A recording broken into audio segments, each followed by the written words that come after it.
Cumprimento os irmãos com a graça e a paz do nosso Senhor e Salvador Jesus Cristo. Mais um dia onde, pela graça e pela misericórdia do Senhor, podemos nos colocar diante da santa presença do Senhor. Irmãos, pessoas que aqui me escutam através dos vídeos, eu tive que dar uma pausa de 2 semanas por conta das minhas atividades acadêmicas da faculdade, então ficou um tempo bastante apertado neste período entre gravar esses vídeos, mas estarei voltando agora com a gravação dos vídeos, como de frequência estava fazendo, e sei que vai ser para a edificação dos corações dos irmãos e das pessoas que aqui me escutam através do canal do YouTube. Irmãos, hoje pela graça do Senhor, mais um sábado que o Senhor nos deu a oportunidade de nos colocarmos diante da santa presença do Senhor, eu quero trazer uma mensagem ao coração dos irmãos e as pessoas aqui que me escutam sobre a verdadeira igreja de Cristo, a verdadeira igreja piedosa. Essa mensagem podemos colocar um título como A Igreja Perdida de Esmirna. Nós encontramos numa igreja que às vezes se assemelha à igreja de Laodiceia, uma igreja que tem a sustentação de outras coisas, tem coisas seculares fora da palavra do Senhor, e que dão valor às outras coisas exteriores, mas não à palavra do Senhor.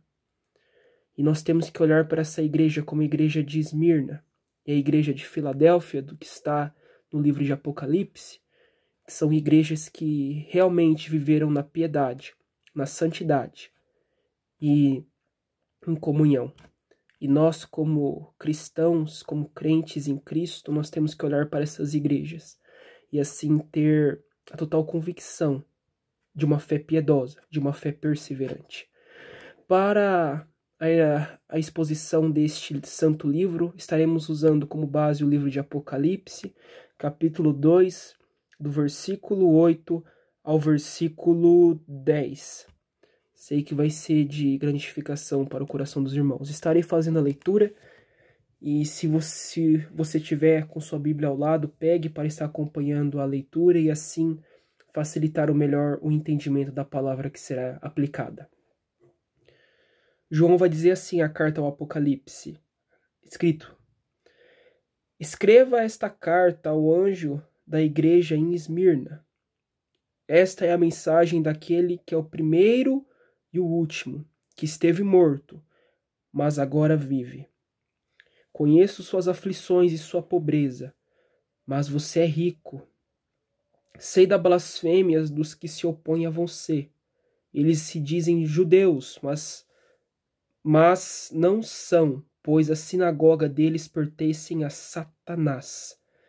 Não tenha medo do que está prestes a sofrer.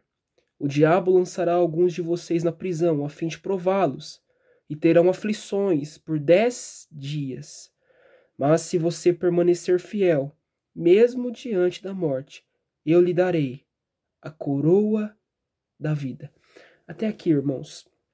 Aqui no versículo 8, podemos compreender, João está escrevendo esta carta na ilha de Patmos, após ser isolado nesta ilha. O apóstolo João foi lançado dentro de um caldeirão de óleo fervente, mas pela graça o Espírito Santo do Senhor guardou João e ali livrou ele daquela morte terrível. E o imperador romano, que comandava na época, que dirigia os batalhões, isola João na ilha de Patmos. E aqui, durante estas cartas às 7 igrejas, o apóstolo João vai escrever a essas igrejas acerca admoestações, acerca do que Deus, do que Cristo está falando ao seu coração e ele está anotando através das suas visões. E aqui no verso 8, João vai dizer: Escreva esta carta ao anjo da igreja em Esmirna. Esta é a mensagem daquele que é o primeiro e o último, que esteve morto, mas agora vive. Aqui está falando a menção do Cordeiro de Deus, Cristo Jesus. Ele é o primeiro e ele é o último. Ele é o que morreu naquela cruz por conta dos nossos pecados, na morte substitutiva, onde todos os nossos pecados foram imputados em Cristo, no Cordeiro Santo. E ali o filho sofreu a ira do pai, que foi despejada com um cálice amargo. E ali o cordeiro pagou pelos nossos pecados. É esse Cristo que João está mencionando. É esse, o primeiro e o último. E João vai continuar. Conheço suas aflições e sua pobreza, mas você é rico. Aqui Cristo vai dizer, igreja de Esmirna, eu conheço suas aflições, eu conheço a sua pobreza, mas você é rica.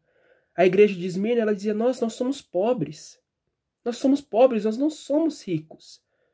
Mas o Senhor vai dizer, eu conheço as suas aflições, igreja de Esmirna. Eu conheço as perseguições, as suas aflições.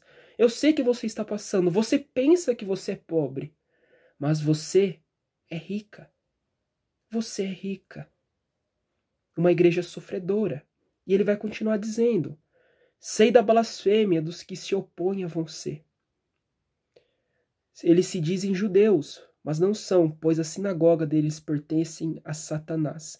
Como eu já tinha citado anteriormente algumas mensagens, principalmente em 1 Pedro, que os irmãos e as pessoas vão se lembrar que eu tinha feito uma mensagem, eu tinha dito que naquela carta, que se estende até Apocalipse, a perseguição dos judeus aos cristãos estavam bastante ferrenha. Os judeus estavam perseguindo aqueles judeus que tinham convertido ao cristianismo e até mesmo os gentios convertidos ao cristianismo.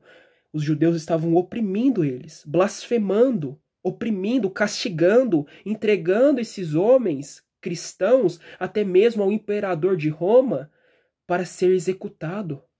Eles estavam fazendo isso. E Cristo vai dizer, eles se dizem judeus, mas não são. Eles se dizem judeus, eles se dizem ser piedosos, eles dizem guardar o mandamento do Senhor, mas a sinagoga deles não pertencem a mim, pertencem a Satanás. As sinagogas deles pertencem a Satanás. É Satanás que está por trás desses homens. É Satanás. E no verso 10, e vai continuar. Não tenha medo do que está prestes a sofrer. O diabo lançará alguns de vocês na prisão, a fim de prová-los, e terão aflições por 10 dias. Mas se você permanecer fiel, mesmo diante da morte, eu lhe darei a coroa da vida. Aqui vai apontar sobre os acontecimentos vindouros que estão próximos, e vai dizer, Satanás, o diabo, lançará vocês na prisão.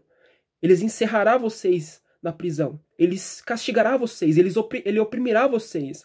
Eles matarão alguns de vocês. Mas, a fim de prová-los, eles lançarão vocês nessa prisão a fim de prová-los. E terão aflições. E vocês terão aflições. Mas se vocês permanecer fiel à minha palavra, vocês, diante da morte, se vocês permanecerem fiel mesmo diante da morte, eu lhe darei a coroa da vida, eu lhe darei a vida eterna, eu lhe darei o acesso à sala do trono. Irmãos, olhamos para, que é tão rico que eu não canso de mencionar, olhamos para os mártires, da igreja primitiva, onde muitos estavam sendo lançados nos coliseus para serem mastigados por leões, imperadores como Nero, Trajano, Domiciano, entre outros imperadores cruéis, ferrenhos, Marcos Aurelius, eram incansáveis na perseguição contra os cristãos. Eles eram mortos, irmãos, não sei se os irmãos, eles eram triturados, massacrados da pior forma possível. Olhemos também para os nossos irmãos protestantes, que depois do Tratado de Madrid de 1417, foram oprimidos completamente pelo regime papista. Olhemos que podemos dizer que o regime papista foi pior que a perseguição à igreja primitiva, por conta dos métodos brutais. Mas esses homens que estavam sofrendo aqui, da igreja de Esmirna, e podemos também contextualizar com os irmãos que sofreram da reforma protestante, ou até mesmo da igreja primitiva, eles permaneceram fiéis. Eles permaneceram fiéis mesmo quando eles iam ser mortos, mesmo quando as suas famílias iam ser mortas, jogadas, eles não renunciavam sua fé, mas permaneciam inabalável e constante na obra do Senhor. E o que eu quis dizer com esta mensagem aqui lida e exposta aos irmãos? Que nós temos que nos voltar a uma fé verdadeira, a uma fé piedosa e permanecer fiéis em Cristo, pois este exemplo da igreja de Esmirna e da igreja de Filadélfia são as igrejas fiéis, são as igrejas que é realmente uma igreja piedosa, que guarda com zelo a palavra do Senhor, que anda nos caminhos retos do Senhor. Mesmo diante da morte, esta igreja não cessou a sua fé em Cristo, a sua fé no nosso Senhor. E assim, nós como crentes temos que ter essa convicção em nosso coração. Nós como cristãos temos que ter essa convicção em nosso coração. Por mais que nossa natureza seja inclinada ao mal, por mais que o nosso coração seja voltado ao pecado, a nossa alma tem que estar diante do Senhor. Temos que buscar constantemente ao Senhor, viver uma vida piedosa, assim como esses irmãos que estavam sendo oprimidos foram. Se chegar um dia que tivermos que ser mortos, que viemos ser mortos, mas não iremos negar a nossa fé, mas que viemos permanecer fiéis e ter esse exemplo desta igreja para a nossa igreja contemporânea e ao coração dos irmãos que aqui me escutam. Espero que essa mensagem seja de grande edificação ao coração de vocês que aqui me escutam, e que Deus abençoe o final de semana de vocês, das suas famílias. Deus abençoe grandemente.